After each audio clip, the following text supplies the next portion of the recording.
Hello everybody. I wanted to start out this week's recording on our Blackboard page, just taking a look at what we're doing this week. So we are starting our annotated bibliography project, which is our very last one. And one of the important things to look at this week is the annotated bibliography suggested topics page. So for your annotated bibliography, you should have read your assignment sheet for last week, but just as a refresher, you're going to be choosing a topic that you are unfamiliar with or mostly unfamiliar with. Nothing that you have done a research project on before. This is something where you're going to want to be able to compare your understanding of the original article before you did any research to your understanding of it after you've done all this research and fully understand what this thing is, what its context is, socially, historically, culturally. So it's really important that you're choosing something you're interested in, learning more about. You don't want to choose anything that you're already an expert in. So up on the Blackboard page this week, I have a list of possible topics. And what I mean by finding a topic from an original text or original piece of media where you had encountered it for the very first time and maybe didn't fully understand it. So on the right here, I've got links to all kinds of different things that we've looked at this semester. I've got all the way back to week 1 when we read Leslie Jamison's essay. We've got a lot of essays here. We've got some of those advertisements that we watched in the middle, some speeches that we looked at, and the articles that we actually just read for, I think, last week.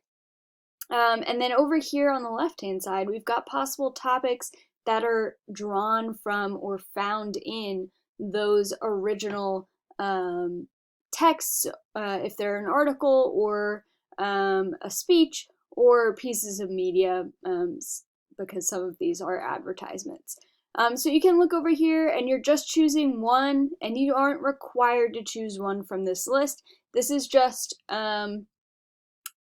I guess for those of you who maybe don't read articles in your spare time or can't think of something easily and you want to be able to pick something that I propose to you, they're all divided by the original text where it was found, and they cover all kinds of different things. You'll see there's a lot of opportunity to find really good articles about history and social movements and culture with all of these topics. So if you want a safe bet, then one of these will work. And you can always email me if you are having trouble with these topics and you want to know whether or not yours that you thought of yourself will work. Just shoot me an email. On Monday next week, you're going to be required to have your topic figured out. So we want to make sure that you've got an idea here that you can use for that topic. So moving on, what I want to start with for this unit is talking about definitions and context. So for this project, you are building a definition for an unfamiliar concept, an unfamiliar word, person, a place, an idea. Whatever topic you end up choosing, what your annotated bibliography will do is show that you have built a comprehensive definition so that you understand what this is. So if we're looking at what exactly a definition is, simply put, it is a statement of the meaning of a word. It's important to understand that a dictionary definition is not stagnant, and it's also not something that is definitive. It's not the only way a word is used. Dictionary definitions actually tell us only how a word is used in the world of print writing. So dictionary definitions aren't going to tell the entire story, hence why we're doing this project. And they also change throughout history along with the English language. And we're going to look at some examples of that. So in 2012, the Oxford Dictionary defined marriage as the formal union of a man and a woman, typically as recognized by law, by which they become husband and wife. That definition was what the Oxford Dictionary, so the dictionary in England, the main one that most people use in England, that is what they define marriage as. So if you looked up marriage in a dictionary, that's what it said. That changed, actually, in 2013 to the legally or formally recognized union of two people as partners in a personal relationship. So this shows you exactly how definitions change throughout history to reflect how we are using a word differently and how our society and culture is changing. So in 2012, this was before same-sex marriage was legalized. 2013, and this is in England. In 2013, this definition changed because society changed, the laws changed to recognize same-sex marriage. So the definition of the word actually shows a change in our society or culture. For a fun example of how words maybe don't change as much as you would think, I like to include this one just because I find it really fascinating. But you all have probably heard of the word lit, meaning, intoxicated and having a good time. And actually, this word goes all the way back to 1918. And there's an example John Grider wrote to a friend in a letter. We all got lit and had a hell of a time. So it's really interesting how in 1918 they were using the word lit, even though we probably think of it as being a really recent word, a recent development in the English language. It was being used all the way back in 1918. So it's really interesting to look at the history of words, and that is something called etymology. I can type it here so that we can all see what that looks like. Etymology, that is the history of a word and where it came from, how maybe its definitions have evolved throughout time. And it's a really interesting thing to look up if you're interested in seeing the etymology or the history of your definition, your dictionary definition for whatever word or concept you choose. So definitions really matter a lot as we are maybe beginning to understand with that example of the definition of marriage. Another example would be the definition of the word nude. So the word nude, according to Merriam-Webster, the most popular dictionary in the United States, the nude used to be defined as the color of a white person's skin, all the way up until 2017. So this tells us that before 2017, the word nude, which is often used in the cosmetics industry, in the clothing industry, it was really white-centric. We were caring about the consumer being a white person, thinking that the people buying these products are white people. It was very much the idea that the world revolves around white people.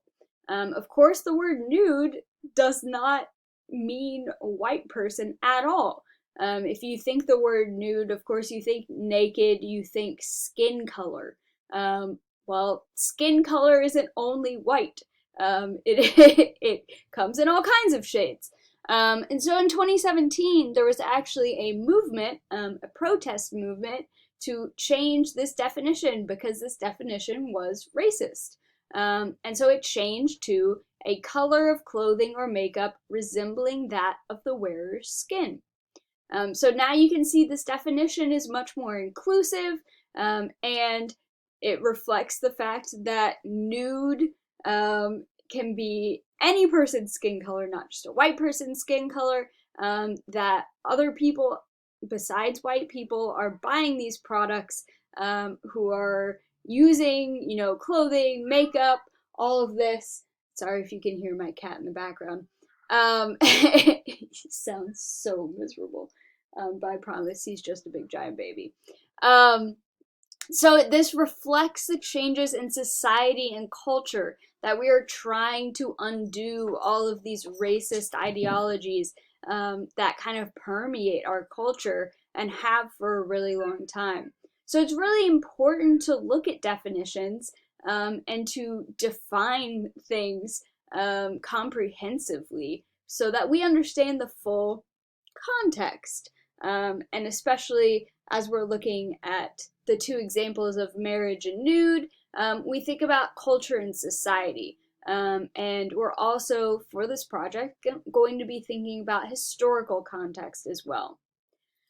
So thinking about context, simply put, is the circumstances that form the setting for an event, a statement, or an idea, and in terms of which it can be fully understood and assessed.